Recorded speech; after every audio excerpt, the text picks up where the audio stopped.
আসসালামু আলাইকুম প্রিয় দেশবাসী। দেখেন এইসব এলাকার মানুষ হয় নদীর পার কত যে বিপদে আছে। দেখাইলাম, নিজেরই দেখতে যেমন ভয় লাগে। রাস্তা ভাঙ্গিয়ে কই দিয়েছে দেখেন। এই জায়গার নাম কি তো চাচা? জি, বাদই, হবিগঞ্জ বাদই। তো এটা ওই মেরামতের জন্য এই সরকারিভাবে কোনো তকবির করছেন না আপনারা?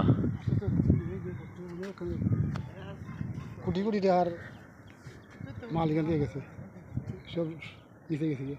সব নিচে আছে। যখন সামনে পর হয়ে যায় এইটা কারণ কি? এখান থেকে কি ওই বালু তো লাগা হতে না কিটা? নানা পালা চুলা খাবে না, জায়গাটা দোষী আছে, দক্ষিণ জায়গা বাঙে আছে। ওইটা জকির জায়গা। দক্ষিণ বাংশ দখলে আসিল, দেখো তো আসিল দিন থেকে অর্থ করতে আসি আদিন জোরে। ও পয়লা আছিল এই মাথাত। সামনে মসজিদ আছে, হ্যাঁ, মসজিদ থেকে এমনি কাছে এবার বাংছে হালি থাকতো না দেখলাম আমি তো। আমি আরো কয়েকবার নদীর পাড়ে দিয়ে আইছি। দেখেন প্রিয় দেশবাসী, যদি উফরি জাতে জিনিসে ভর করে দেখেন, এই যদি এই রাস্তাটা তৈরি লিছে, এখানে তো দেখা যায় সবই নতুন মাটিতে হয়েছে। ওই দেখেন আপনারা, এই রাস্তাটা ঠিক এইবার জন্য সরকারিভাবে অনেক কোটি কোটি টাকা খরচ করা হয়েছে। সরকারকে অসংখ্য ধন্যবাদ। এই সরকারের আমল বর্তমান না সাবেক? সাবেক থেকে আরম্ভ হয়েছিল, সাবেক থেকে আরম্ভ হয়েছিল, পরে বর্তমানও চেষ্টা করছে না। হ্যাঁ। যাই হোক, ধন্যবাদ দেই সরকারকে। সাবেক সরকারও চেষ্টা করছে, বর্তমান সরকারও চেষ্টা করতেছে এই নদীর পাড়টা যাতে টিকাই রাখা যায়। আর নাইলে এই বাদই এলাকা টিকবে না। এটা বাংলা খালি এলাকা আস্থা দেশ, যদি এটা ভাঙে, উনি বলছেন যে আস্থা এলাকায় নিয়ে যাবেন।